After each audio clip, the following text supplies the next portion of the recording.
para 1917 serán una leyenda negra. Pero ahora rebobinamos la cinta.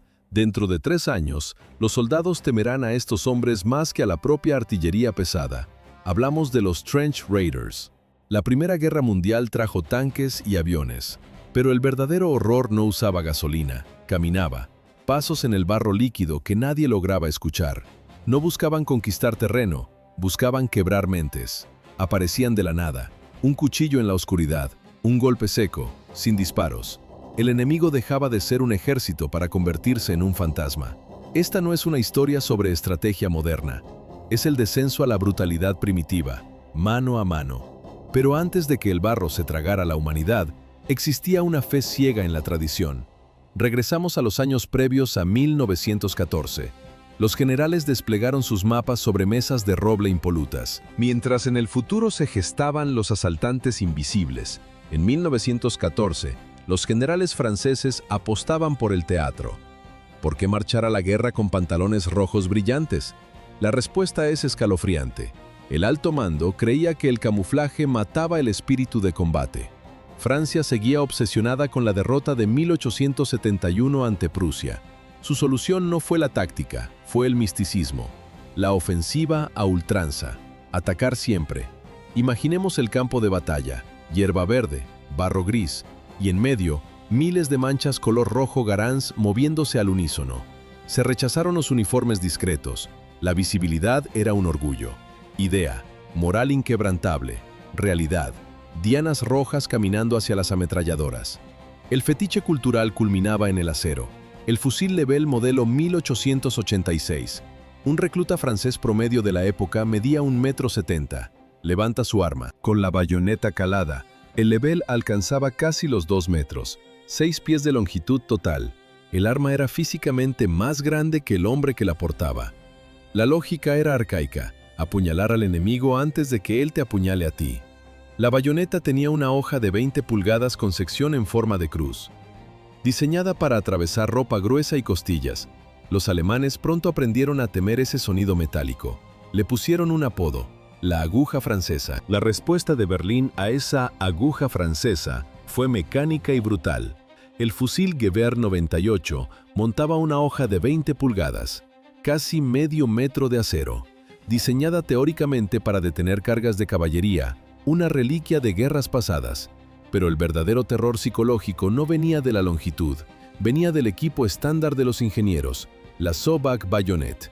29 dientes dobles afilados en el lomo de la hoja. Su propósito era puramente industrial: cortar postes, madera y alambre para las trincheras. Una herramienta. Pero la propaganda aliada ignoró la lógica. Vendieron la imagen de un arma sádica, diseñada para desgarrar las entrañas al salir y causar un dolor inhumano.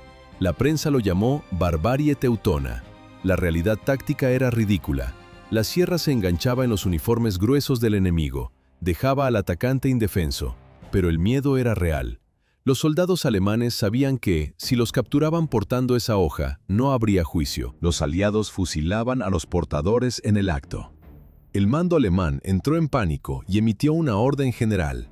En la retaguardia, durante noches enteras, solo se escuchaba el chirrido agudo de las limas contra el metal.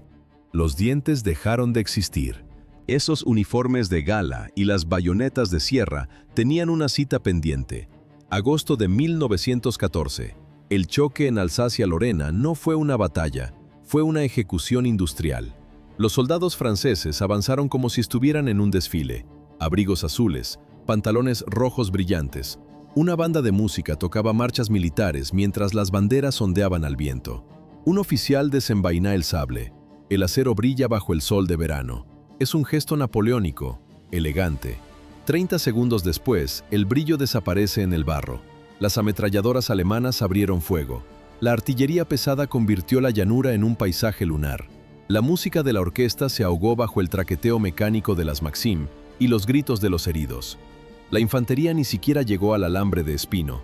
Cayeron por miles antes de entrar en el rango de sus bayonetas. Fue el 22 de agosto. La táctica del siglo XIX se estrelló contra la tecnología del siglo XX. 27.000 muertos en un solo día. Es una cifra difícil de procesar. Imagina una ciudad pequeña, con todas sus familias, padres e hijos. Ahora imagina que todos dejan de respirar antes de que se ponga el sol. 27.000 telegramas de luto expedidos en 24 horas. Los alemanes analizaron la masacre francesa y creyeron tener la solución: atacar de noche. ¿Qué pasa si lanzas a 100.000 hombres a la carga en total oscuridad? La respuesta es el fuego amigo. El príncipe heredero Wilhelm dio la orden durante la primera batalla del Marne. 100.000 soldados, bayonetas caladas. El objetivo era romper las líneas francesas bajo el manto negro, pero los cañones franceses de 75 milímetros no necesitaban ver para matar. La artillería abrió fuego contra las masas grises compactas. El pánico rompió la disciplina. En el caos absoluto, dos unidades alemanas chocaron entre sí. Creyeron ver al enemigo. Se dispararon mutuamente a quemarropa. 15.000 bajas. Ese fue el costo de una sola noche de errores. La lección quedó grabada con sangre. Las cargas de infantería, con luz o sin ella, eran un suicidio. Con el centro bloqueado por cadáveres, ambos ejércitos corrieron hacia los flancos para intentar rodearse. Tras 15.000 bajas, correr dejó de ser una opción. A los supervivientes solo les quedaba una salida: cavar. La famosa carrera hacia el mar chocó contra una pared tecnológica. El cielo tenía ojos. Los primeros aviones de reconocimiento anulaban cualquier factor sorpresa. Veían las columnas desde arriba, avisaban a la artillería, y las ametralladoras hacían el resto. Cruzar campo abierto era una sentencia de muerte matemática. Así que los soldados dejaron de ser guerreros y se convirtieron en topos. No era gran estrategia militar, era pánico puro. Un agujero en el barro era la única diferencia entre respirar y morir. Donde la infantería se detenía, la tierra se abría, con palas, con cascos o con las uñas. Desde la cabina de un biplano, Europa parecía una herida abierta, una cicatriz gris que supuraba barro. Las posiciones temporales se volvieron eternas. La línea empezaba en la arena de la costa belga, cortaba el continente y terminaba en las montañas de la frontera suiza. 440 millas de foso ininterrumpido, sin flancos que rodear. Las palas detuvieron las balas, pero los generales buscaban una salida. El plan, un paseo sobre tierra quemada. La realidad, solo más víctimas. La potencia de fuego había evolucionado, las tácticas no. El defensor tenía todas las ventajas y el ataque frontal era un suicidio matemático. El resultado fue 4 millones de muertos o heridos en 5 meses, una cifra mayor que la de muchas guerras completas del siglo XIX. El alto mando exigió una solución industrial. La respuesta fue la artillería. La teoría dictaba una destrucción total: bombardear las trincheras enemigas durante días, a veces una semana entera. El objetivo era pulverizar las alambradas y colapsar los refugios bajo toneladas de explosivo. Según los mapas, la infantería simplemente caminaría para ocupar el vacío.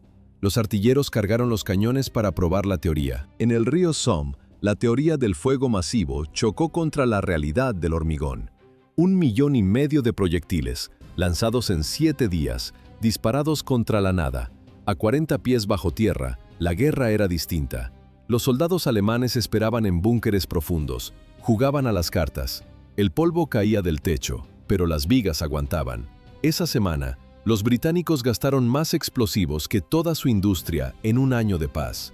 Los generales asumieron que arriba no quedaba nadie vivo. Se equivocaron. El estruendo cesó de golpe. Los alemanes subieron las escaleras de madera, acarrearon las cajas de munición, montaron las ametralladoras en los parapetos intactos. Lo que vieron fue incomprensible. Miles de británicos avanzaban caminando, paso lento, filas ordenadas. La orden era prohibido correr para mantener la disciplina. Fue una ejecución industrial. Una ola caía, el mando enviaba otra, y otra. Si capturaban un tramo de trinchera, lo perdían en el contraataque nocturno. Cero avance estratégico. Todo volvió al punto de partida. Tras la catástrofe del Somme, la matemática de la guerra colapsó. Millones de obuses resultaron inútiles contra el hormigón profundo. Hacían falta asesinos silenciosos. La estrategia de las grandes ofensivas frontales se desmoronó. En su lugar, surgió una táctica primitiva: hit and run. Ya no se trataba de ganar territorio. El objetivo era entrar, destruir y desaparecer antes de que el enemigo pudiera reaccionar. De noche, la línea del frente se disolvía. No había trincheras claras, solo oscuridad y la sensación de asfixia en la tierra de nadie. En ese caos, las órdenes de los generales dejaban de importar. Hubo intentos aislados al principio de la guerra, Pero quienes perfeccionaron este sistema fueron los Canadiens. Ellos transformaron el pillaje nocturno en una doctrina. Nació una nueva casta de soldados, hombres que ignoraban los manuales de instrucción y operaban por instinto. La guerra moderna regresó de golpe a la edad de piedra. Los asaltantes saltaron al parapeto enemigo con armas medievales en las manos. Pero los primeros incursores canadienses chocaron con una pared, literalmente. ¿Cómo peleas con una lanza del tamaño de un hombre en un pozo de 2 metros de ancho? La respuesta es simple: no peleas, se atasca. Las trincheras aliadas tenían 7 pies de profundidad. Los alemanes cavaban hasta 12, y ninguna era recta. El diseño en zigzag era vital. Si un proyectil caía dentro, la explosión moría en la siguiente curva en lugar de barrer todo el túnel. Geometría pura. Pero esto creaba un problema táctico inmediato. La visibilidad se reducía a 30 pies. Los enfrentamientos ocurrían a quemarropa, y ahí el fusil de cerrojo fallaba. Esa arma fue diseñada para abatir blancos a 300 yardas. En el laberinto era inútil. Al girar una esquina, la culata de madera crujía contra los soportes del muro. El cañón chocaba con los sacos de arena. No podías apuntar, solo podías apuñalar. Un informe de campo detalla el horror mecánico de esta situación. Un soldado australiano cargó con la bayoneta. El acero atravesó el pecho de un alemán. El impulso fue tan violento que la hoja siguió su camino y se clavó profundamente en una viga de madera detrás del cuerpo. El australiano tiró del arma. Se apoyó contra el cadáver. Nada. El rifle no se movía. Tuvo que soltar el seguro, abandonar el fusil y dejar al enemigo clavado a la pared del búnker. En la oscuridad del cuerpo a cuerpo, la longitud del arma reglamentaria se convirtió en la principal causa de muerte para sus propios dueños. Cuando el barro atascó los mecanismos de disparo, los soldados bajaron la vista hacia sus cinturones. Allí estaba la solución. ¿Por qué una simple pala se convirtió en el rey del combate cercano? Porque era brutalmente eficiente, diseñada para cavar tierra, afilada por los hombres para partir cráneos. Los bordes se limaban hasta cortar como bisturís. El peso permitía un golpe seco. A diferencia de la bayoneta, la pala no se atascaba en el hueso. Golpeaba y seguía. Esta vuelta al medievo contagió también a la defensa. Los alemanes distribuyeron petos de acero, 20 libras de peso. Servían para centinelas inmóviles. Para un asaltante, eran un ancla. Estados Unidos intentó superarlo con el Brewster Body Shield, un caparazón de Chrome Nickel Steel, 40 libras. Es el mismo peso que carga un turista moderno en una mochila de senderismo llena. El traje detenía las balas de fusil, pero el soldado no podía moverse. La supervivencia exigía velocidad, no blindaje. El Brewster jamás vio el combate real. La pala afilada era solo el prólogo del inventario del carnicero. Cuando la distancia se reducía a 0, la ingeniería moderna colapsaba y la guerra retrocedía 500 años. En la oscuridad de los refugios, los hombres fabricaban armas medievales con basura industrial. Un soldado tomaba el mango roto de un zapapicos, martillaba clavos oxidados en la madera formando una corona, vertía plomo fundido en la cabeza para ganar inercia. Nacían las Morning Stars, garrotes toscos, pesados, capaces de aplastar un casco con un solo golpe. Pero la improvisación pronto se volvió estándar oficial. El ejército reconoció que las trincheras eran callejones de pelea sucia y entregó el American Mark I. No era un simple cuchillo, era una herramienta de exterminio total. Su empuñadura integraba brass knuckles, puños de bronce con puntas, para que el enemigo se destrozara las manos si intentaba desarmarte. En la base del mango, los diseñadores añadieron un detalle final: el Skull Crusher Cap, una protuberancia de acero sólido pensada exclusivamente para rematar a un oponente en el suelo sin gastar filo. El metal pulido era una sentencia de muerte bajo la luz de la luna. Por eso, estas hojas no brillaban. Salían de fábrica cubiertas de un tratamiento químico negro mate. Un cuchillo oscuro en una noche oscura. Pero el acero oscurecido no bastaba. El hombre que lo empuñaba también debía desaparecer. Corcho quemado o grasa marrón. Los soldados frotaban la mezcla sobre sus rostros hasta borrar sus rasgos humanos. El olor a corcho chamuscado impregnaba el aire húmedo de la trinchera. Era un ritual necesario. La piel pálida bajo la luz de una bengala era un blanco perfecto. Luego, las manos. Se ponían guantes de goma gruesa. No solo protegían contra el óxido de las alambradas, sino que amortiguaban el sonido. El metal contra el metal te mataba. La goma no. Se despojaban de todo lo demás. Hebillas sueltas, monedas, cualquier objeto brillante o ruidoso quedaba atrás. La incursión tenía un cronómetro estricto, 20 minutos. Ese era el margen máximo antes de que los refuerzos enemigos inundaran la posición. Convertidos en sombras, los hombres subieron la escalera de madera y saltaron el parapeto hacia la oscuridad. ¿Cómo cruzar un campo de muerte sin ser visto? Una vez en el barro, la prioridad cambiaba. El enemigo más letal no eran las balas alemanas, era el espacio mismo entre las trincheras. Avanzaban sobre el vientre, pulgada a pulgada. La mano izquierda busca apoyo en la oscuridad, se hunde en el lodo frío, toca algo blando. No es tierra, es el tejido de un uniforme sobre un cuerpo en descomposición. El soldado retira la mano, no respira, no se mueve. A veces, la tierra de nadie abarcaba un campo de fútbol entero. En otros sectores, la distancia se reducía a 30 pies, lo suficiente para oír al enemigo encender un cigarrillo. Frente a ellos, la arquitectura del infierno. Barreras de alambre de 30 pies de profundidad, muros de espinas de 6 pies de alto, sostenidos por estacas de hierro, y el sistema de alarma más primitivo del mundo. Latas de comida vacías colgadas en el alambre. Un movimiento en falso, un roce de la bota. El tintineo metálico de la lata contra el hierro rompía la noche. Ese sonido era una sentencia. La fuerza bruta no servía aquí. Un veterano lo resumió en una sola palabra: paciencia. Los equipos de zapadores salían noches antes para cortar pasillos en el metal. Si te movías lo suficientemente lento, eras invisible. Ahora, el grupo de asalto yace inmóvil en el centro del laberinto. Solo queda esperar. Un solo movimiento bajo el magnesio era una sentencia de muerte. El mecanismo de la trampa era artillería pura. Star Shells, proyectiles que estallaban a una altura calculada y liberaban un pequeño paracaídas. Debajo colgaba una bengala de magnesio ardiendo. El efecto era instantáneo. De la oscuridad absoluta de la noche, el campo de batalla pasaba a tener la claridad de un sol de mediodía. El resplandor blanco y químico cegaba los ojos acostumbrados a las tinieblas. Los alemanes también usaban pistolas de bengalas para distancias cortas. Su luz duraba menos, apenas 10 o 15 segundos, pero en ese tiempo el tiempo se detenía. La regla de supervivencia era antinatural: congelarse, convertirse en estatua.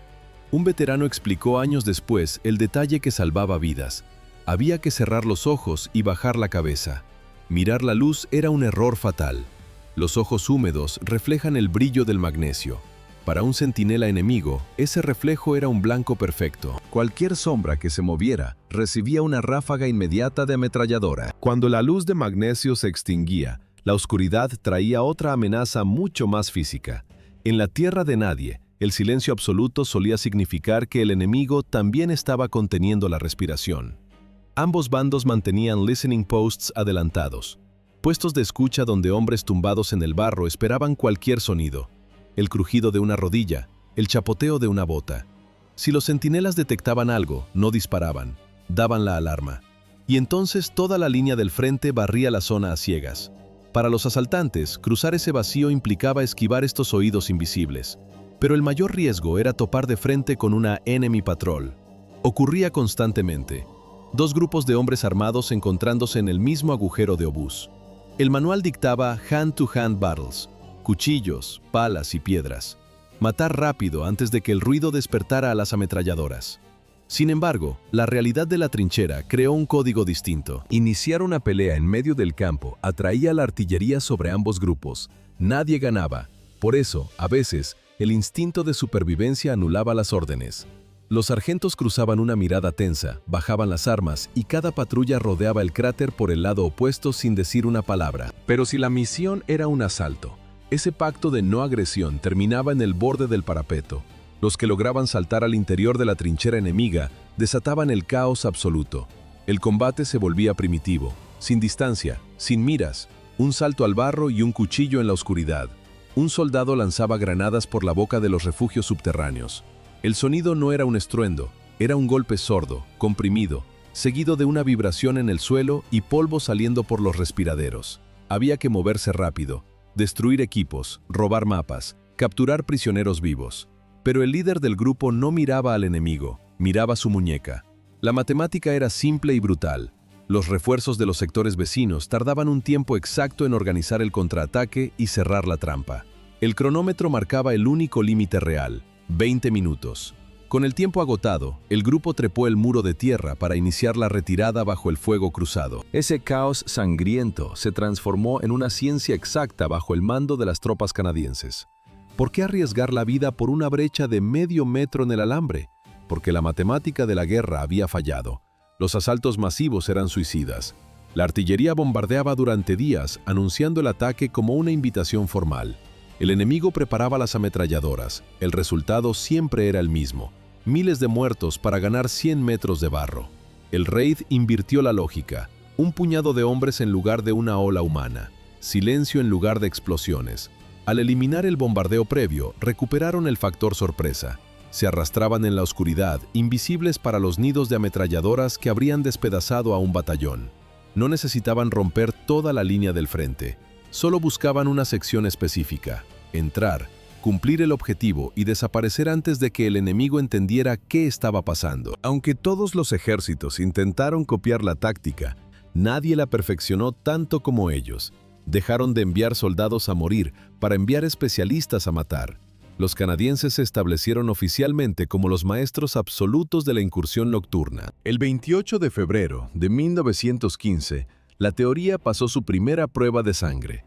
100 hombres de la infantería ligera Princess Patricias saltaron al vacío. Destruyeron 30 yardas de trinchera enemiga, pero pagaron con 5 muertos y 7 heridos. Fue brutal, pero tosco.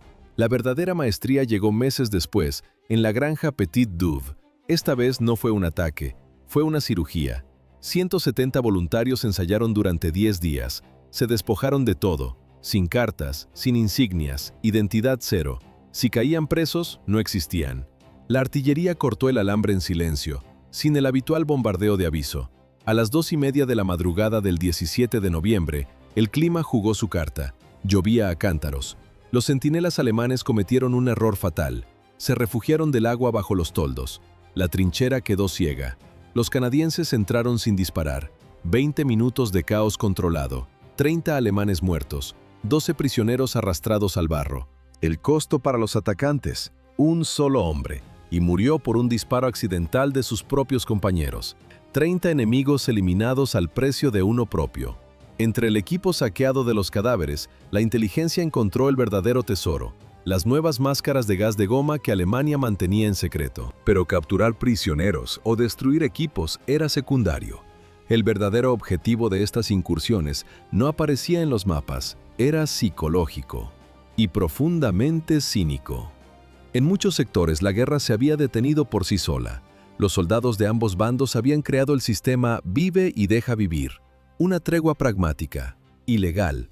Nadie disparaba a las letrinas, nadie abría fuego durante el desayuno. Se miraban a través de la tierra de nadie y decidían no matar. El alto mando despreciaba esta calma más que al propio enemigo. La llamaban falta de espíritu ofensivo.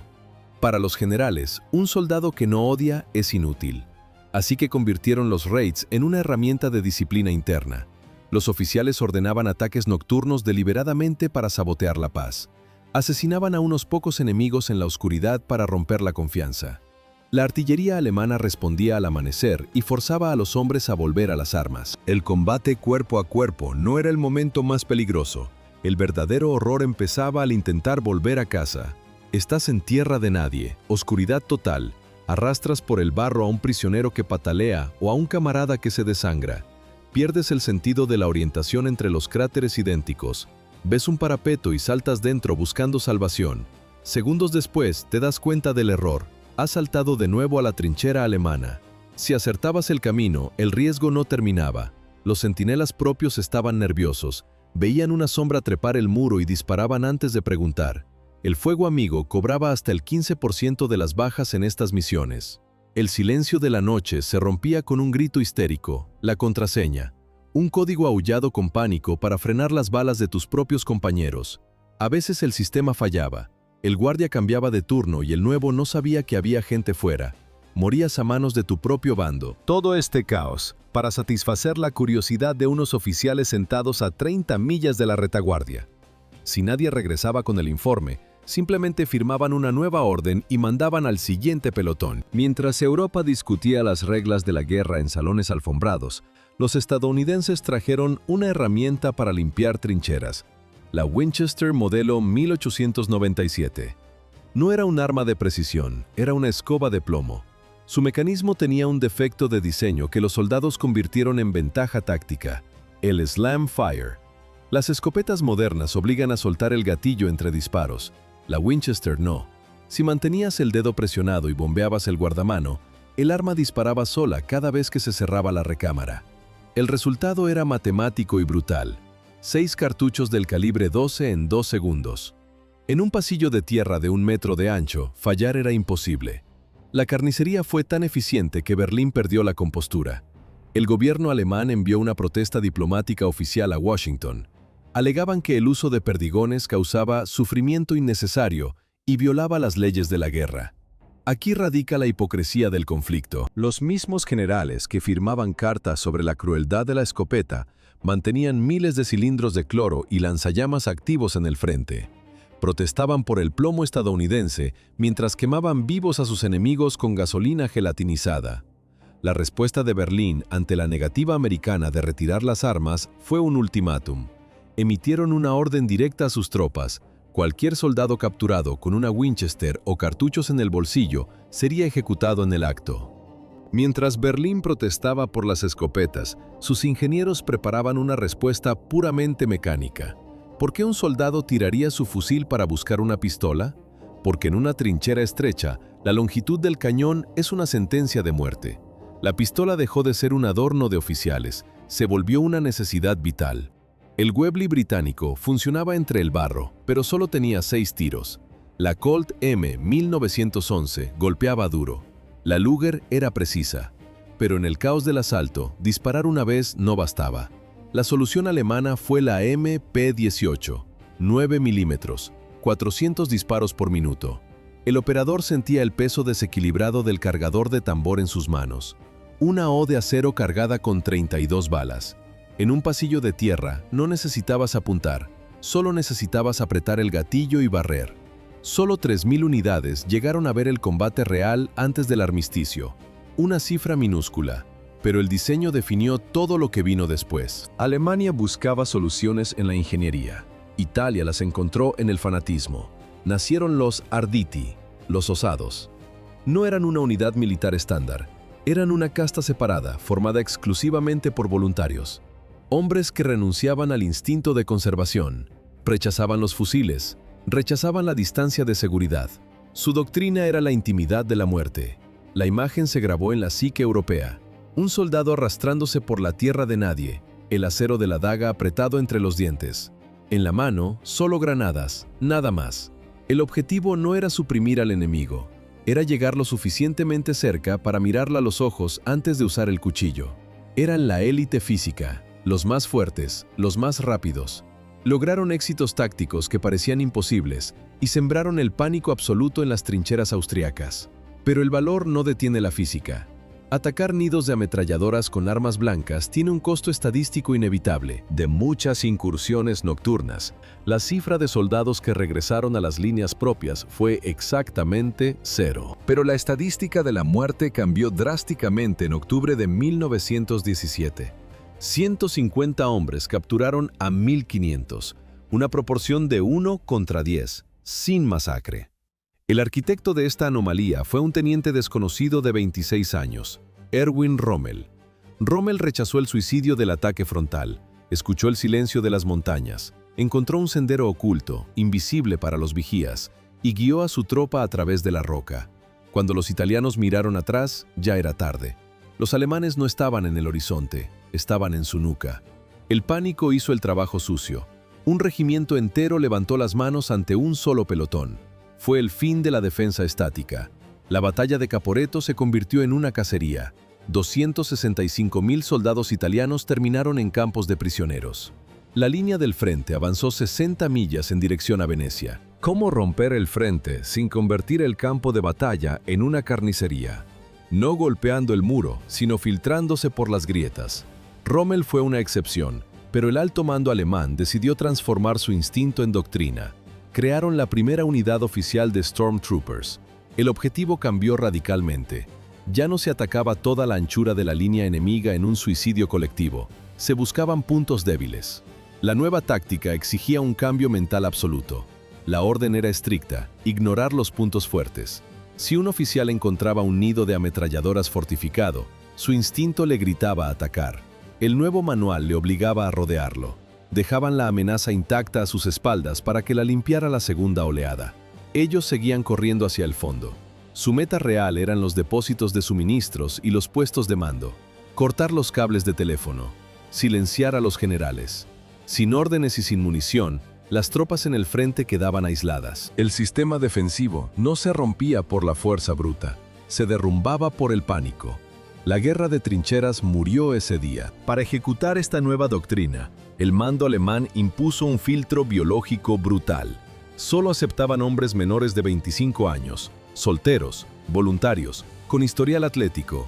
Ya no eran simple infantería, eran los deportistas de la guerra. La transformación sucedía en el barracón. El soldado dejaba su fusil largo en el estante, inútil en espacios cerrados. Se cruzaba 2 sacos de lona sobre el pecho en lugar de las cartucheras estándar.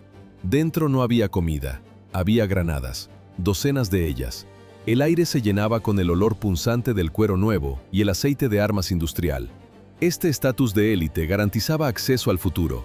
Mientras la infantería regular moría con cerrojos oxidados, los grupos de asalto recibían prioridad absoluta para el MP-18. O pistolas Luger con culata y cargador de tambor para 32 disparos.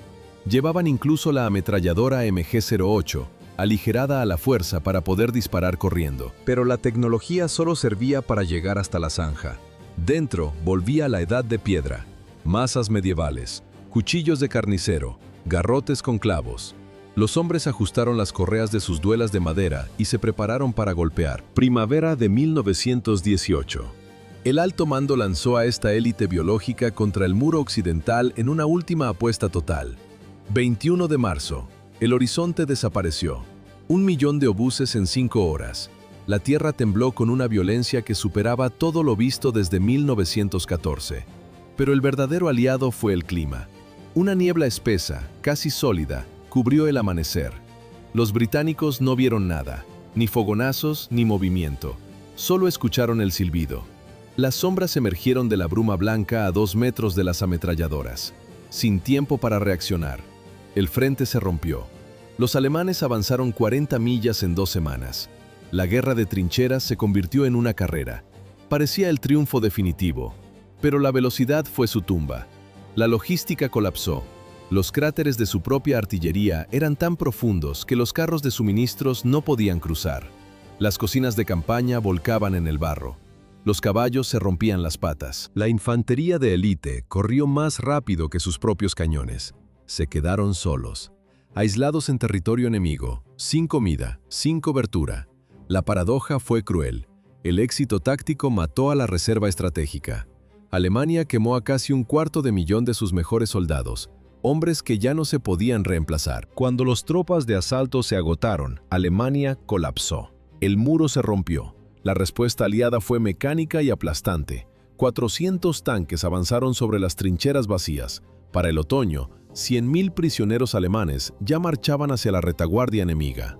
El 11 de noviembre de 1918 se firmó el final. Europa había entrado al conflicto como la cúspide de la civilización. Era la sociedad más técnica y sofisticada de la historia humana, pero esa modernidad fue una trampa. La tecnología no civilizó la guerra, la devolvió a su estado más primario.